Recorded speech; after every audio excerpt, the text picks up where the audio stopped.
Hola, ¿qué tal? Muy buenas noches. Soy Karina González Bocanegra y vengo a hablarles sobre la experiencia que hemos obtenido en el manejo de plantaciones en Chiapas, México, y también sobre la red que hemos ido formando a través de estos años con todo el trabajo de los productores.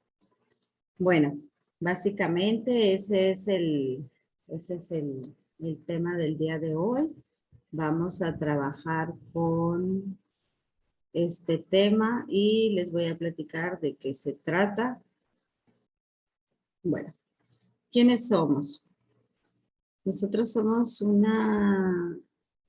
como lo mencioné, somos una red de productores que trabajamos desde el 2009. Trabajamos con temas de propagación de, de cultivos y manejo de plantaciones. También hemos hecho algunos trabajos con productores sobre algunos productos como de artesanía, joyería, construcción, etcétera, ¿no? Hemos como ido viendo de qué forma se pueden utilizar de la mejor forma las especies de bambú que tenemos. Bien. Nosotros iniciamos en el 2009, como comentaba, a través de una ONG, con un fondo internacional, y nos capacitamos 36 productores. Yo coordinaba el proyecto en ese entonces. Logramos tener 2 viveros en la selva lacandona y trabajábamos de la mano con los ejidatarios. En ese entonces llegamos a ser 36 productores y, y logramos también asociarnos legalmente. Realmente veníamos preparados para hacer muchas cosas. Actualmente nuestros objetivos son crear una red de productores para generar modelos de producción para mercados específicos, ya que hemos notado que hay muchos mercados que se están dando actualmente y también hemos observado que en las principales áreas naturales protegidas de México es donde se prevé hacer siembras de ciertos cultivos como la del bambú. Y bueno, para evitar que se vuelvan monocultivos, estamos muy pendientes de la protección de estas áreas que son refugios de vegetación nativa, de especies nativas. Actualmente, ¿qué hacemos? Nosotros producimos especies de bambús nativos e introducidos, todos con la intención de hacer plantaciones, de hacer agroforestería, de hacer cultivos orgánicos, de hacer cultivos de interés económico. Tenemos la guadua aculeata, que esta es una especie nativa de aquí de Chiapas. Tenemos Bambusa vulgaris, que es verde, esta es introducida, sin embargo se encuentra en la zona como si fuera nativa, no lo es. También tenemos la Otatea acuminata, esta es nativa de aquí del país, de México, se da muy bien en las áreas del centro de México. Tenemos la Guadua inermis, que es endémica de Chiapas. Guadua angustifolia, esta es introducida, ya sabemos todos que es colombiana. Bambusa aljami también es introducida desde hace muchos años y la tenemos presente aquí en México. Contamos con Bambusa textilis, que es una especie de bambú muy, muy bonito, es introducido. Esta se da mejor en climas más fríos. Sin embargo, la tenemos aquí en resistencia. Realmente no se nos ha desarrollado muy bien, pero la tenemos. Philostachys neyeri, esa es nativa. La tenemos aquí también nuestro bambuceto. Tenemos Philostachys nigra, Madake, Philostachys aurea, Dendrocalamus asper, Shibatea masaka, Pseudososa japonica y bambú pigmeo. Todas estas últimas son especies introducidas. Todas estas especies vienen del mismo banco. Nosotros aquí en México tenemos una gran variedad de especies. Podemos decir que tenemos más de 100 especies, desde introducidas hasta nativas, y se conservan en ciertos puntos de México, por el clima, por la altitud, por el tipo de suelo. Y yo, como muchos, nos hemos dedicado a pues hacernos de estas especies para, ya sea para colección o bancos de germoplasma, que ese es el gran tema el día de hoy, ¿verdad? Estas han sido coleccionadas, muchas de ellas han sido donadas incluso para tener la especie en esta zona. Aquí le agradezco mucho al biólogo Rogelio, que es quien nos ha proveído de muchas de las especies que tenemos en nuestro bambuceto, y están adaptándose muy bien. Dentro de otras de las cosas que hacemos es mostrar el uso del bambú, ¿no? Todo lo hacemos en forma de cursos, talleres, se hacen desde la parte silvicultural, es decir, desde el manejo y el establecimiento de viveros, cómo se hace adecuadamente. Se enseña a propagar en bancos de propagación, se abona de manera orgánica y también se enseña el mantenimiento y el cuidado de las plantas ya en campo, ¿verdad? Aquí, por ejemplo, estamos viendo una planta madre de Philostachys aurea. Esta se da muy bien en clima cálido, en clima frío también. Esa fue una especie que empezamos a trabajar en el vivero. Aquí hay una foto donde empezamos a hacer el vivero, la cama de propagación. Y aquí está ya la foto de la cama elaborada. Y así es como se logran ver al final, después de 3 meses, ya logramos tener nuestros primeros hijuelos, nuestras primeras plántulas. Y así es como se empieza el trabajo en vivero. Nuestro trabajo sobre asesorías a productores va desde la adquisición de la planta hasta la determinación de la especie, es decir, a qué mercado se quieren dirigir. Porque llega mucha gente con nosotros a decirnos que quieren sembrar bambú, sin embargo, no tienen una idea clara de qué es lo que quieren hacer con su bambú. Entonces se les explica para qué sirve cada especie, cuál es la finalidad, el tiempo de su ciclo vegetativo, etcétera, ¿no? Se les da una buena explicación de las especies que comercialmente se usan más. Y además se les hace la propuesta de hacer un plan de manejo para unidades de producción forestal con bambú, que esto es algo que se logra a través del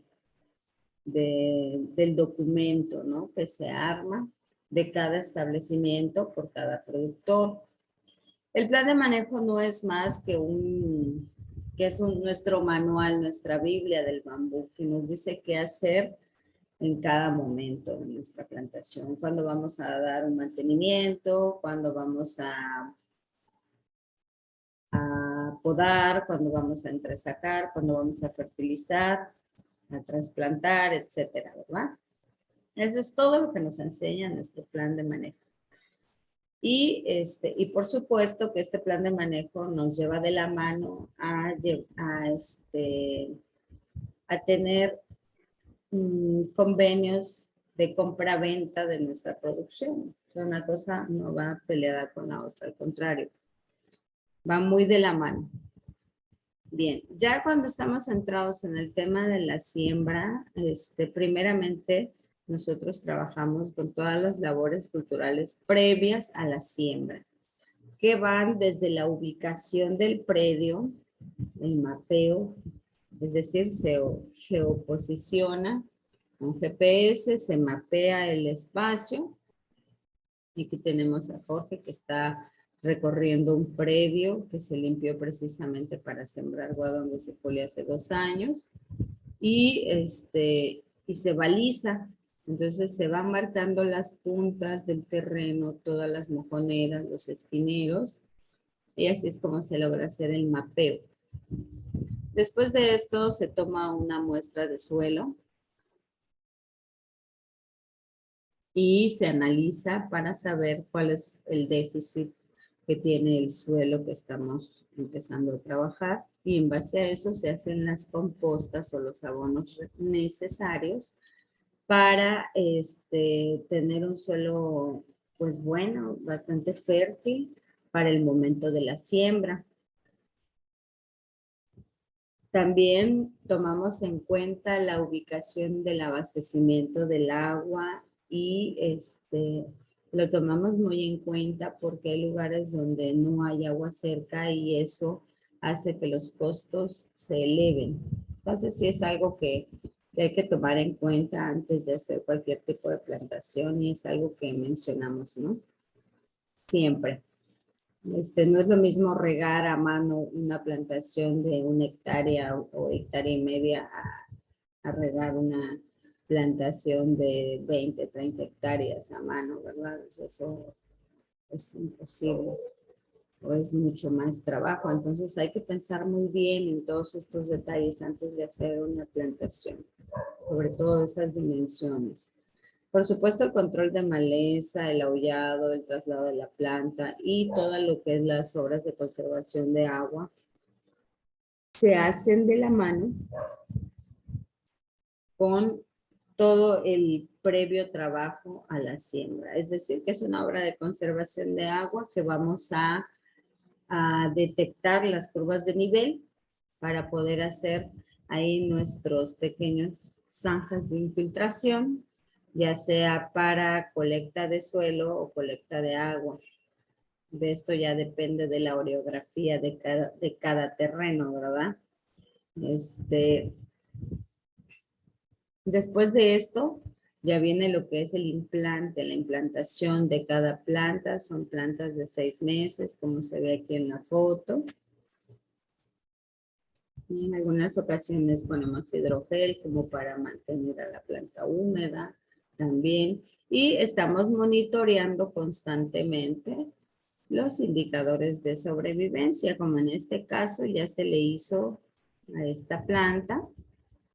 Se le puso aquí un tutor para identificarla y se le hace su obra de conservación de agua. Eso es para que la planta se vaya reteniendo humedad cada vez que lo requiera. Dentro del manejo de la plantación, los datos que manejamos son registros en bitácoras de toda la información que se hace, que se realiza, que se va realizando durante el proceso. En la primera parte es el registro de los datos de la fecha de siembra, número de plantas, especies, nombre del productor, etcétera, ¿no? Esos son como los primeros datos de la plantación. También hacemos un registro fotográfico y un registro de la plantación ante la CONAFOR. Es por esto que se hace el plan de manejo. La intención de incluir al gobierno o al sector federal en este tema es generar un ambiente de estandarización en nuestra plantación. Eso es lo que nosotros estamos tratando de generar. Entonces, si nosotros llevamos en orden desde un principio nuestra plantación, sabemos cuánto estamos invirtiendo y cuánto vamos a ganar, porque a fin de cuentas es un negocio. Es un negocio que se hace con bambú y que hay que saberlo hacer porque tienen mercados definidos y la materia prima tiene que entregarse de cierta manera. Y en eso es en lo que se capacita a los productores, precisamente. Se capacita al personal de la plantación, es decir, a los encargados de las parcelas, que son los que se encargan de estar pendientes de las plantas. Se les capacita, todo el tiempo se les está capacitando en la forma, en cómo deben podar, en cómo deben de identificar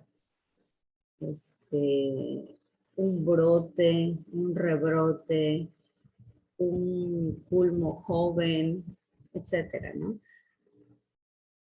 Los beneficios de llevar un manejo de plantación básicamente son los accesos gubernamentales, ¿no? O sea, mejorar los canales de mercado, porque actualmente pasa mucho que tenemos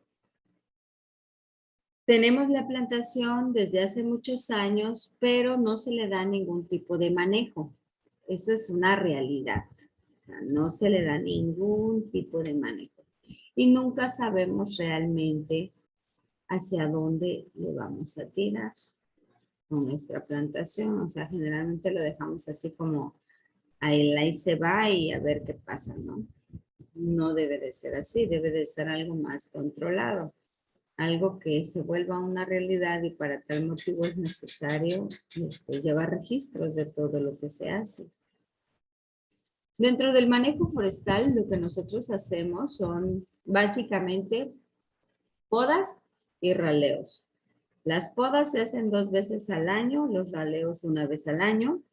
El control de maleza se hace 3 veces por año. El manejo integral de plagas casi siempre es preventivo. Esto se hace, se dan recorridos sobre la plantación, observando detenidamente cada planta, observando que, sobre todo en la temporada de lluvias, que es cuando están en repique los brotes, estar muy atentos ahí en ese momento de que no vaya a introducirse algún insecto, alguna plaga, alguna bacteria, ¿no? Entonces es meramente preventivo. El manejo integral de fuego es lo mismo. En temporada de seca se hacen brechas cortafuego, líneas negras, ya en casos de siniestros ya más grandes. Y el monitoreo de fuego, por supuesto, en plataformas digitales como la de Conavio, por ejemplo. Esa es una de las que nosotros usamos para estar monitoreando de que no hayan incendios forestales cerca de nuestras plantaciones. Por último, anualmente se toma la medición de cada uno de los brotes, cada uno de los nuevos miembros de la cepa. Se hace un conteo y marcaje de los brotes que anualmente tenemos, todo para llevar un control de lo que vamos teniendo, ¿verdad? Hacemos mucho énfasis en el tema de las podas y los raleos porque nos ha pasado que hemos capacitado a mucha gente y simplemente cortan los que se le da la gana. No sabe la gente identificar cuál es un culmo maduro, un culmo bicho o verde, cuál es un brote y cuando hay un culmo sobremaduro o maduro. Nos pasa frecuentemente. Podemos ver que la gente no identifica estos procesos vegetativos tan fácilmente y es donde ponemos más énfasis. La gente normalmente se va por el tema de cuándo voy a podar, de las fechas, cuándo voy a sacar mis primeras cosechas. Entonces, mientras no llega la cosecha grande, yo siempre les digo, vamos a aprender a conocer nuestra planta. Vamos a aprender a darle un manejo adecuado para tener diámetros adecuados y así acercarnos a mercados que nosotros tenemos la intención de incursionar, que es en el mercado de Bueno, en este caso para los que están en el tema de la construcción, pues bueno, ese es como su fuerte y el mercado de la construcción tiene estándares muy específicos y ahí es donde entra el dilema, pues de que si queremos entrar en un mercado donde el culmo tiene el mejor precio, pues bueno, hay que buscar y empeñarse también en hacer un buen trabajo. Como les decía, el control de plagas normalmente se hace desde el vivero. El vivero, en el vivero lo que casi siempre se nos presenta es este tipo de ácara. Son cochinillas, son pequeños puntos blancos, que se encuentran generalmente por exceso de agua. Exceso de agua. Lo que nosotros hacemos es usar jabón potásico, se riegan y con eso es más que suficiente para eliminar los ácaros. Este es un acaricida pues orgánico y no contraproduce ningún efecto en la planta. También hay controles biológicos como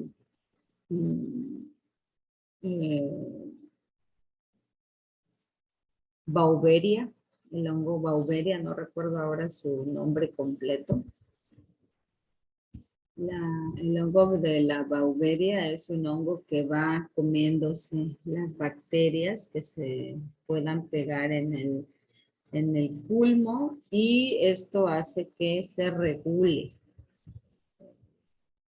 el problema. También existen este tipo de artrópodos, este tipo de bichitos, así como el que se ve aquí, que lo tomé del grupo de bambucultura, donde nos muestra precisamente el daño que causa nuestra macoya, como lo estamos viendo aquí. Bueno, esta es una pequeña larva que se introduce en nuestras yemas apicales al momento de que el brote está en su fase de desarrollo. Entonces, una vez que se introduce, se ve el daño ya que el culmo se ha desarrollado, ya que tiene varios años, el culmo está por dentro completamente podrido o está simplemente amorfo.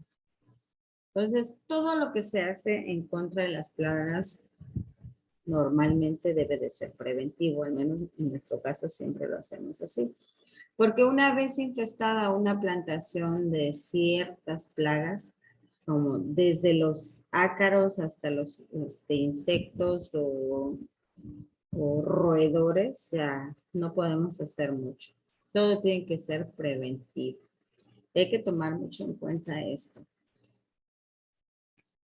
Dentro de los cuidados y mantenimientos, yo creo que es bien importante que el productor sepa que cómo se va dando ese desarrollo de las macollas.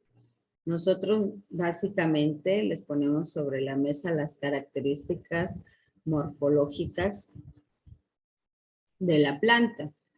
Aparte, ponemos sobre la mesa la información del número de macollas, del número de brotes que tendría anualmente, idealmente, ¿verdad? Tenemos como ejemplo al aguado angustifolia, que el primer año en promedio nos da de 10 a 12 brotes. En el tercer año nos da de 18 a 20 brotes con un diámetro de altura de 5 a 6 metros y de 4 a 6 centímetros de diámetro. Y así sucesivamente, ¿no? El número de brotes va aumentando, así como también el número de diámetro. Y aquí en la fase vertiginosa, que es en el tercero al sexto año, que es cuando tienen su fase de crecimiento hacia arriba, hacia arriba. Estos ya van estirándose, como quien dice.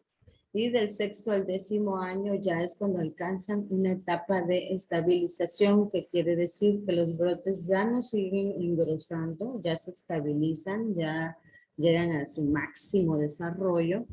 Y a partir de ese momento la planta pues ya se encuentra madura, estable, ya podemos empezar a tener buenas cosechas a partir de ese tiempo. Y esto es algo que se les recalca mucho a los productores para que ellos sepan cómo va a estar lo de su producción. Bien, ¿cómo identifico las edades de los culmos? Bien, pues básicamente empezamos con los brotes o renuevos. Siempre poseen un mayor tamaño, siempre son las que son los más gruesos y tienen, de pequeños tienen como hasta unas pequeñas coronas en la punta del ápice. Y esto genera que sea como el pequeño rey que viene saliendo de la planta. Y así es como logramos identificar a los renuevos o brotes. Aquí hay uno y aquí hay otro. Dependiendo de la especie es el color, la forma, las características, ¿no? Pero básicamente todos en general, lo que como podemos definirlo es que siempre poseen un mayor tamaño que la madre, que su rizoma y la altura también es mayor a la anterior. Los culmos jóvenes o verdes. Estos son los más bonitos, se podría decir, porque son muy brillantes, tienen una capa cerosa que aparenta cenizas y, y se ven radiantes en la plantación. Estos son los jóvenes, estos también hay que cuidarlos mucho, están en una fase de desarrollo y en algún momento los vamos a tener que quitar ya de grandes por el diámetro, pero en esa etapa en que se están desarrollando hay que cuidarlos muy bien, muy bien. Bien. En el caso de los maduros, estos ya tienen un color más amarillento, se lo pueden notar.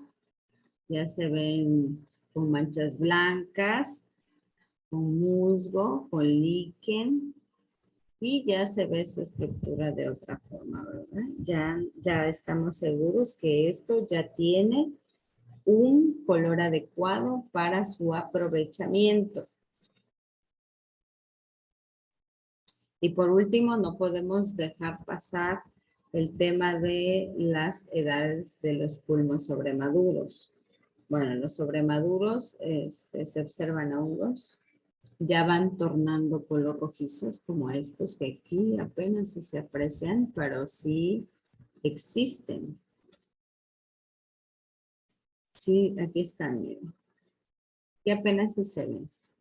Estos casi siempre los que ya no sirven, los que ya hay que cortar son los de adentro, porque el crecimiento del bambú va de adentro hacia afuera. Entonces todo lo que está adentro hay que quitarlo normalmente. Esta planta que estamos viendo aquí, una Vulgaris vittata, es una planta de 14 años, es una macoya enorme con un diámetro de más o menos unos 10 metros, le calculo. Ha sido muy utilizada y la planta sigue viva, o sea, es una planta que de veras es muy difícil de erradicar. Y a pesar de que no tiene ningún tipo de mantenimiento, ella sigue viva. Que claro, que los tallos sobremaduros lo que logran es que el ciclo vegetativo, más bien lo que logran, lo que nos está indicando es que el ciclo vegetativo pues ya termina.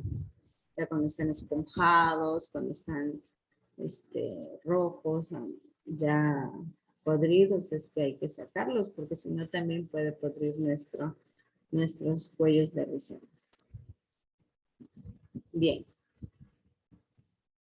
Nosotros dentro de la red de productores buscamos garantizar la calidad y cantidad de la producción que se tenga en una plantación, generar mercados locales y regionales, por supuesto.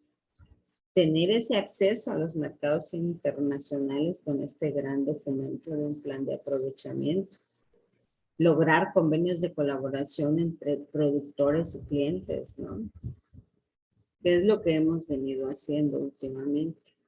la seguridad de los contratos entre la compraventa, ya sea corto, mediano o largo plazo, pero que existan estos convenios para esas grandes, pequeñas o medianas empresas como ya los hay, ¿no? Actualmente en México. Por supuesto, ser un nodo de información con toda la información actualizada de todo lo que sucede en el mundo del bambú, en la cadena del bambú, alrededor de Chiapas, México y el mundo. Sobre todo tener la visión del acceso a mercados de bonos de carbono. Nosotros teniendo una cantidad adecuada dentro de la red de hectáreas sembradas de bambú, podemos ya echar los ojos hacia el mercado de bonos de carbono. ¿Por qué no?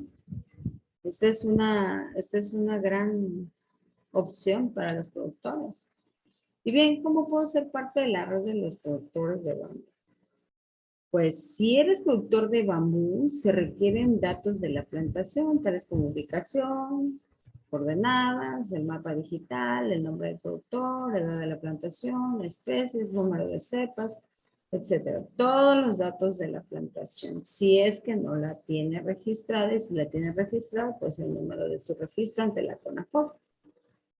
En caso de no ser productor, pero querer serlo en algún momento próximo, pues se le piden todos los documentos personales como credencial de lector, correo electrónico, número telefónico, se le hace una entrevista y se tiene para capacitación y asesoría de qué es lo que va a hacer o quiere con su banco, ¿no? Okay. Hay muchos clientes que tienen muchas tierras ociosas o ganaderas y ya no quieren seguir en el tema del ganado, que porque el papá era el ganadero y ellos ya no. Entonces, hay mucho campo de oportunidad y la verdad hay muchos suelos muy buenos, pero se desconoce mucho de este tema todavía. Y es justo por eso que nosotros estamos pensando en fortalecer esta cadena productiva desde la parte de los viveros.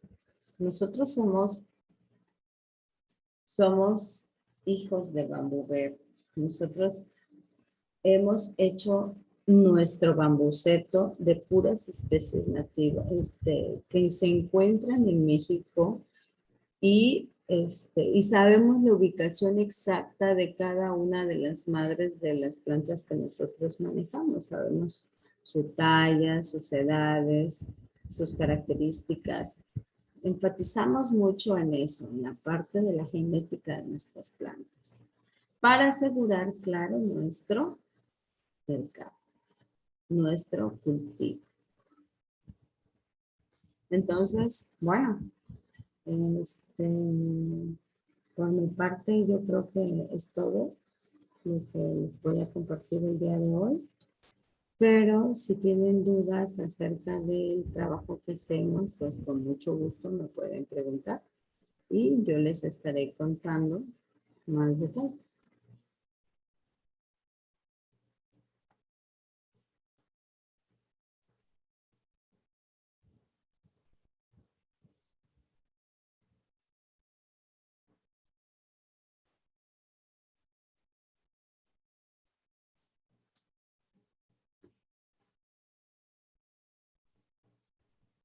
Bien, pues entonces me despido de todos y les agradezco por el tiempo.